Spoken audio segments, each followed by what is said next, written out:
you, dear Stephen. This one? Okay.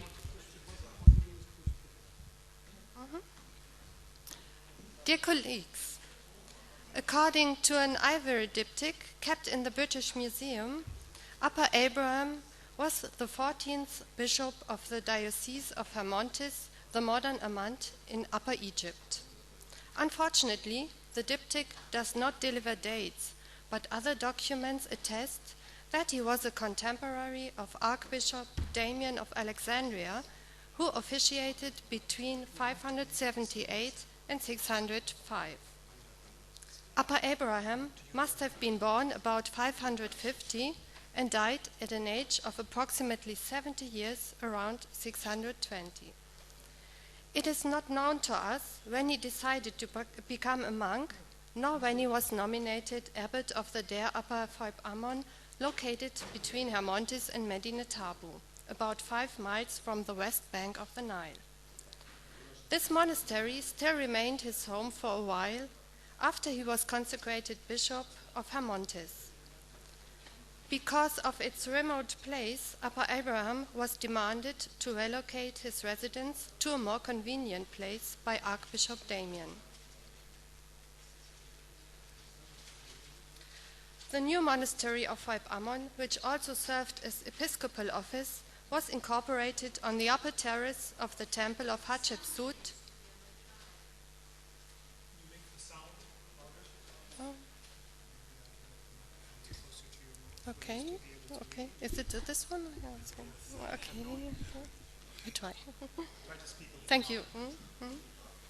The new monastery of Phoip Ammon, which also served as episcopal office, was incorporated. No, sorry.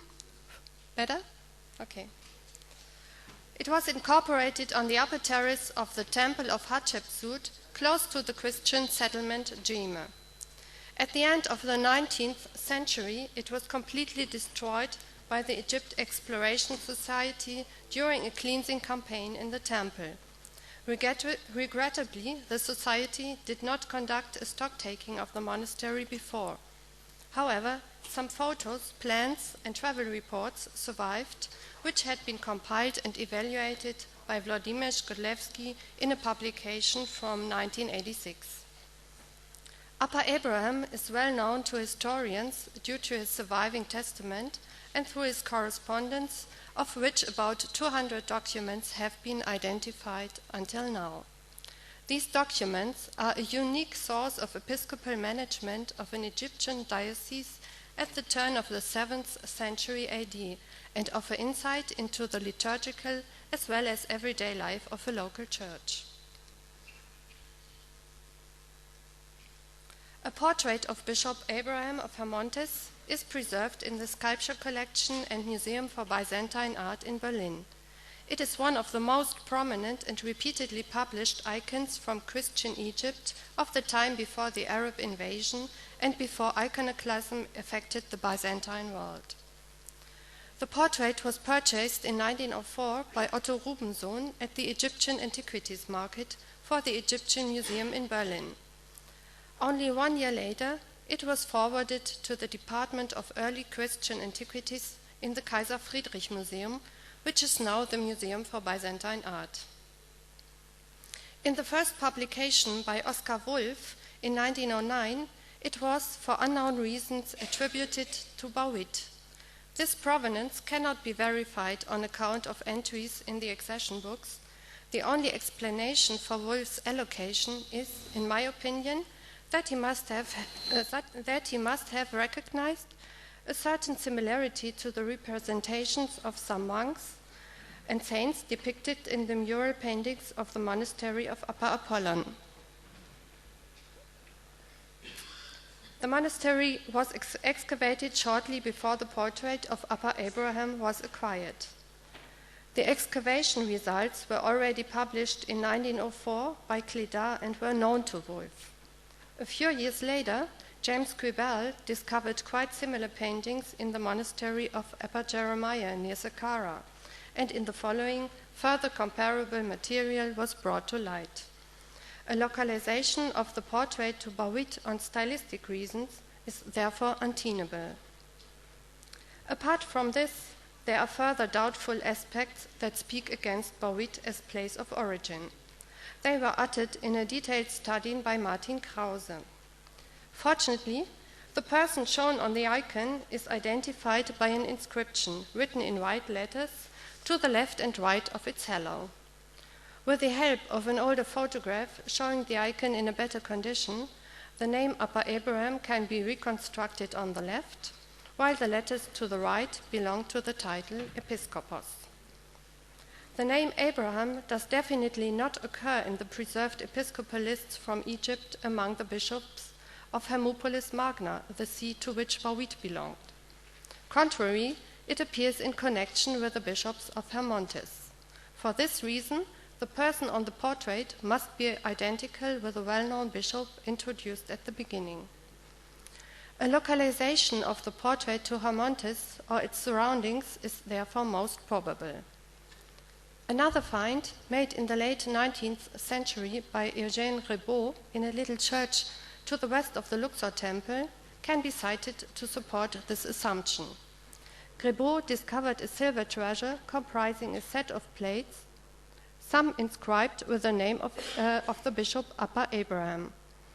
There is good reason to presume that the ivory diptych mentioned at the beginning, from which we know that it was purchased in Luxor, as well as the portrait of Upper Abraham, originate from this church too.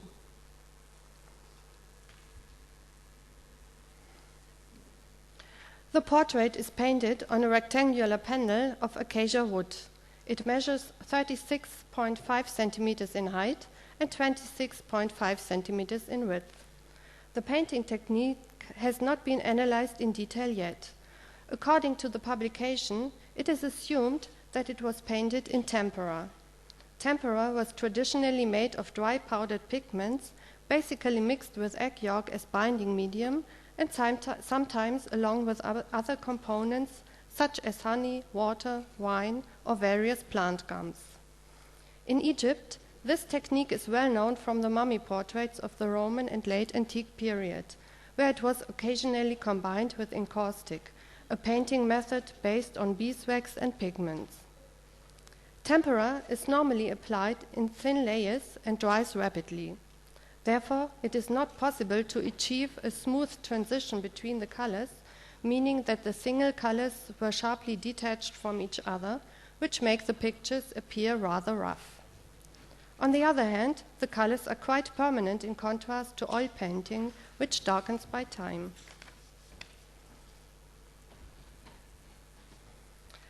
The technical analysis of another famous and nearly contemporary icon kept in the Louvre, depicting Upper Mina and Christ, proved that a mixed technique was used for the illustration.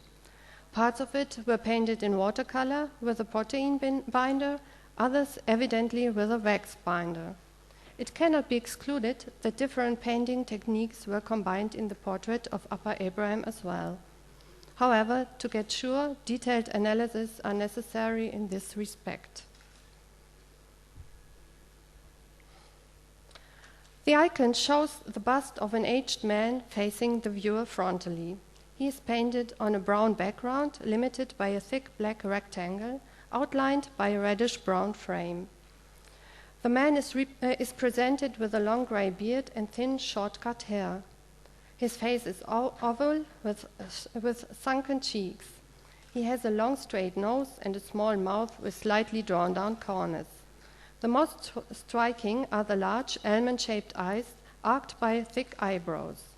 The sharp black outline of the eyes makes them appear staring and gives a somewhat spiritualized utterance to the face. The eyes are contrasting the softly modeled shape of the face and shoulders. The head is surrounded by a large ochre nimbus. The ochre color is symbolizing gold.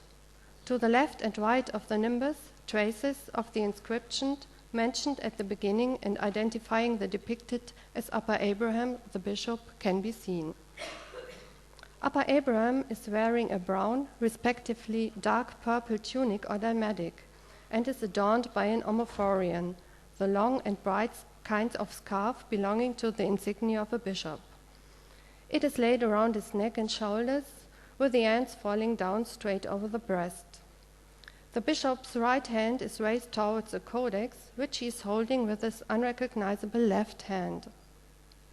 The codex is etched in ochre, substituting for gold, just as in the coloring of the halo.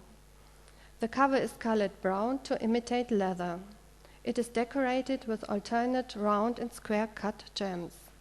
The color layer of the upper left edge of the book is flaked off. On reasons of symmetry, another round gem should be reconstructed here. On the whole, the portrait is preserved in a good condition. The color on its surface is partly rubbed off. The lower part, especially the right edge, is damaged. The icon is fitted out with 4 drill holes at the edges, implying that it could be hung up on a wall or fastened to another flat surface. The question whether the icon was painted during Upper Abraham's lifetime or after his death as an object of veneration and worship of the bishop in his posthumous function as a saint has been discussed controversially by the scholars. In my opinion, it cannot be answered with certainty. The picture is definitely not a lifelike but an ideal portrait.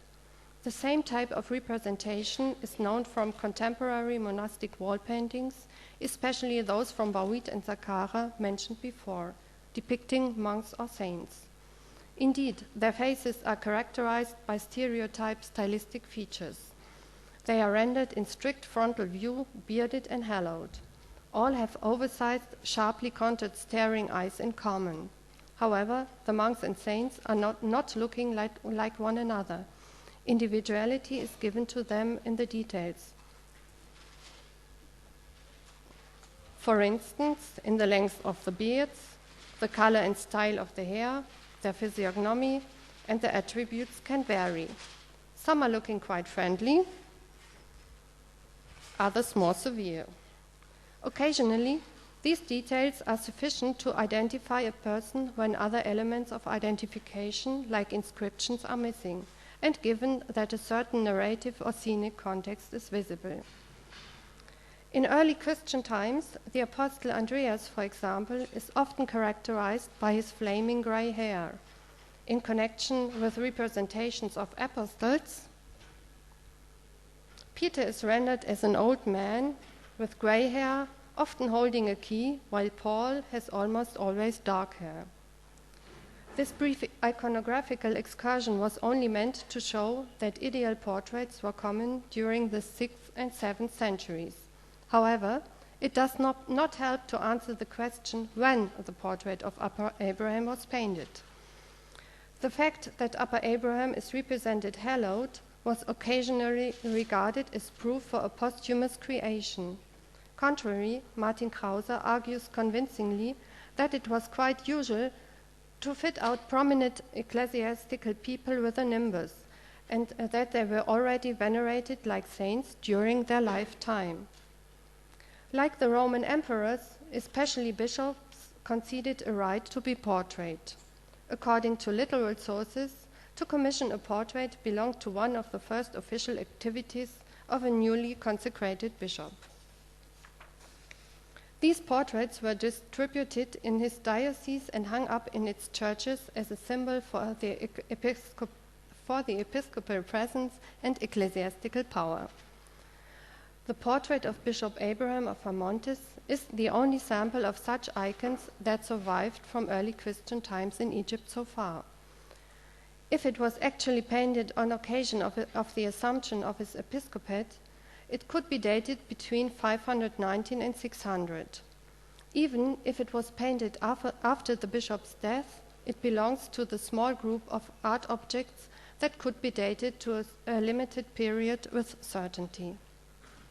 Finally, I would like to point in brief to the art historical context of the portrait of Upper Abraham. Generally speaking, we have only scarce evidence of portraits painted on wood or canvas from the ancient world, although they must have been quite customary. It is a fortunate circumstance, and due to the dry climate in Egypt on the one hand and the burial customs in the country on the other hand, that hundreds of mummy portraits survived from the Roman period. A considerable number of those portraits, in particular of the first two centuries, are painted in a very realistic manner. From the late 3rd century onwards, until the end of their production in the 4th century, it seems that they were fabricated in series. A certain conformity and simplification can be observed in the rendering of the faces, which hardly show individuality anymore. The very special genre of mummy portraits cannot be seen as direct forerunner for the early Christian icons. Nevertheless, although there is a gap of about 1.5 centuries at least between them, a certain stylistic dependence on the latter cannot be denied. To a greater degree, the essential conceptual and iconographic source for the Christian icon might have been pagan votives depicting Greco-Roman goddesses or military heroes, or imperial portraits represented, for example, by a tondo, showing Septimius Severus and his family. However, these do not fill in the time gap to the earliest Christian portraits too. Up to now, we do not have a convincing explanation for the dearth of Christian portraits in general during the 5th and early 6th century. According to the literary sources of the first centuries of the Christian era, there seemed to be a rejection of portraying the holy until the 5th century at least. This rejection did not concern pagan or neutral representations, as they were painted on wooden elements of profane architecture or on objects of daily use sometimes. One of those, attributed to the 5th or 6th century, is illustrated on the covers of a ceiling kept in the Museum for Byzantine Art in Berlin now. The human heads painted on them seem to have a merely decorative character. Indeed, they are appearing to me somehow inanimate, and I doubt whether they can serve as connecting links between the mummy or imperial portraits on the early Christian icons. Both the latter have a totally different intention. They are either objects of commemoration, veneration, or private devotion. The oldest two Christian icons are attributed to the 6th century and have survived in the monastery of St. Catherine at Sinai, among which the famous, nearly life-size pictures of St. Peter the Apostle and Christ Pantocrator. Both are carried out in masterful encaustic painting and illustrating an unexpected realism. Although representing holy persons, it seems in fact that they were painted after living models. The portraits clearly demonstrate the impact of imperial art. If we compare the composition and iconography of these icons to that of the early 6th century consular diptychs, a direct influence becomes apparent. Evidence of 6th century portraits from the Nile Valley is almost lacking. The earliest samples known so far are attributed by most scholars not before the second half of that century. I would like to hint here on a fragment of a painted hanging in British private possession. The canvas is depicted with a life-size figure of St. Colutus, raising his arms in an attitude of prayer. St. Colutus enjoyed special worship in Antinopolis, which is why the hanging is assumed to originate from there. The style and iconography of the painting can be compared to the realistic portraits from the Sinai and to some of the mosaics from Ravenna dated to the middle of the 6th century. The release of dark contours, the natural fall of his dress, the slightly bowed head, and the movement of his arms makes the picture appear very lively. Indeed, it resembles the well-known wall painting in the tomb chapel of Theodosia in the northern cemetery of Antinopolis. However, both differ in style from the earliest so far known icons from the Nile Valley painted on wood. A series of 7 little wooden votives with the representations of holy saints, some of them identified by inscription, seem more related to them. They were discovered in the late 1930s by the Italian mission in a jar in one of the Christian tombs in the northern cemetery of Antinopolis near the chapel of Theodosia.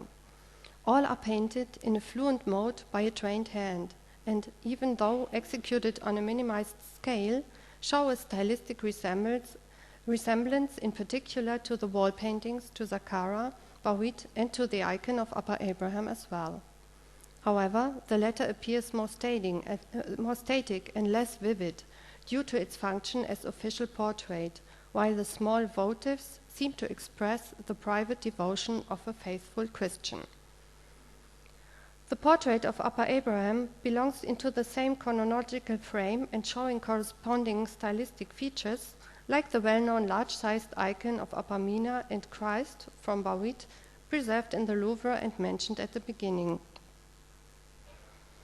And another bilateral one, now in the Coptic Museum in Cairo, which can be allocated to Bawit as well, thanks to Zuzana Skalova's thorough research.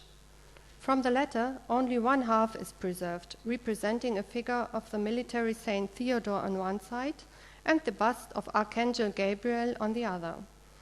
Both are painted over earlier images.